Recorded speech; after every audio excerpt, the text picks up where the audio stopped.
What's up, fight fans? Thank you once again for tuning in, much appreciated. Remember, hit that subscribe button if you're new to the channel. If you're not new to the channel, you've come back to watch another video. Again, I know I always say it, but thank you so much. Peep, look at that, peep the boxall top. Come on, old school, keeping it real.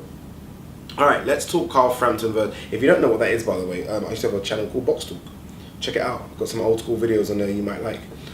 So yeah, let's talk Carl Frampton versus, well, I say versus, Carl Frampton with Jamie Moore. I'm still in a bit of shock, like I think some people are, that he's no longer with Cyclone Promotions. It's still like, am I going to wake up from this nightmare? I found like they had almost like a relationship made in heaven. I know that sounds a bit extreme, but it kind of felt like that, right? Shane McGuigan seemed like he was Carl Frampton's brother. Barry McGuigan almost seemed like he was Carl Frampton's dad, and it was going to just conquer the world. I think he's been with Cyclone Promotion since he turned pro, and not only that, but when anyone says anything negative towards Carl Frampton, Barry McGuigan literally has veins popping out the side of his head. He takes it so personal. I remember Shane McGuigan, they done a documentary right on the lead up to Leo Santa Cruz versus Carl Frampton, the rematch, and in that documentary Shane McGuigan got married, and he was literally teary-eyed talking about Carl Frampton. Not talking about his missus, he was alright about that. As soon as he started mentioning Carl Frampton, he got teary-eyed. That's how close that relationship was. So when it all came about that they're done, I was like, it must be because of that. That's the only thing really that can break up that kind of relationship. It can't be because I want to try something different. It can't be. Some people have said it is, and I don't believe that. It can't be because of the incident with Gutierrez and not fighting and not making weight. No. It cannot be. It really can't be. They're too close. I thought they were too close anyway. Remember, TV really only gives away 10% of what really goes on behind the scenes, but it looked like, for all intents and purposes, that team was like that. I mean, recently, even Josh Taylor, O'Hara Davis fight, they're all ringside and supporting each other and screaming. So it's a bit weird. And fingers crossed, hopefully it does come out what really happened, because I'm finding it very strange. Alright, so the next stage, obviously, Carl Frampton's career. Carl Frampton's only, what, 30, 31? He's probably got, I think, 2 or 3 years at the very top left in terms of big fights. So that's still, people might say 3 years is short, but you probably, if he fights twice a year, 3 times a year, you're talking 6, possibly 9 fights. There's still a lot of fights potentially for him. I was very interested to see who his next trainer was going to be. I possibly thought we was going to go for someone like Rob McCracken, an experienced trainer, someone that doesn't have a lot of people underneath him in terms of fighters and big stables. I think he only really does the GB team and Andy Joshua, so I thought that would be good for Carl Frampton, someone that's been there and done it on big fights. Let's not forget he had Carl Froch, and Carl Froch has been in some of the biggest fights: George Groves, Andre Ward, Mikael Kessler, Anthony Joshua now with Vladimir Klitschko. So I thought an experienced trainer like that would be fantastic, because I kind of feel like that's what he probably needs right now, because every fight right now is going to be a big blockbuster fight, fingers crossed.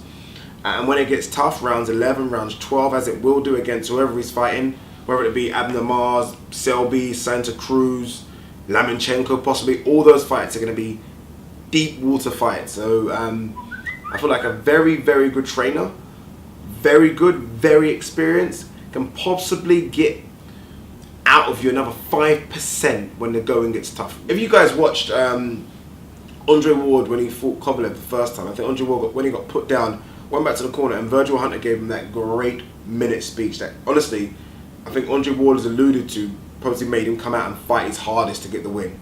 That's what I'm talking about. Listen to Nazim Richardson when Bernard Hopkins has been in trouble, or Shane Mosley. He really gets them to the back of the corner and gives them an earful. Just kind of what you need, right? Teddy Atlas is similar. I'm not saying Teddy Atlas is the best trainer, but he will get the best out of you. When it was announced that he was going to be with Jamie Moore, I can't lie, I was a bit shocked. And there's nothing against Jamie Moore. I just feel like I've said, I feel like at this stage of his career, you want a trainer that's been there and done it. And Jamie Moore's had a good boxing career. I mean, what was he? Former British, European and Commonwealth light middleweight champion. So as a boxer, he's been there and done it, so to speak. Not on the world stage, but definitely sort of European Commonwealth stage. And really as a trainer, Tommy Coyle, and a lot of people give him stick for Tommy Coyle, and I don't think that's fair. I don't think you could chuck Jose Mourinho down to the Vauxhall Conference and turn those Vauxhall Conference players into Ronaldos. I think you, as a trainer, you really only as good as your pupil, and if your pupil's not that good, you're not going to get that much out of them. So I don't want to judge Jamie Moore and Tommy Coyle. I think Jamie Moore can still do a very, very, very good job. He could be a very, very good trainer, just needing the chance and an opportunity, and he's got one. I think it's a bit risky for Frampton, I do, because now everyone's going to be looking at that next fight and seeing what Jamie Moore can do. If that next fight is Lee Selby, I mean, you could have Freddie Roach in the corner. I don't think it's going to help. I think Lee Selby is very, very difficult stylistically for Carl Frampton. So I'm a bit shocked by it.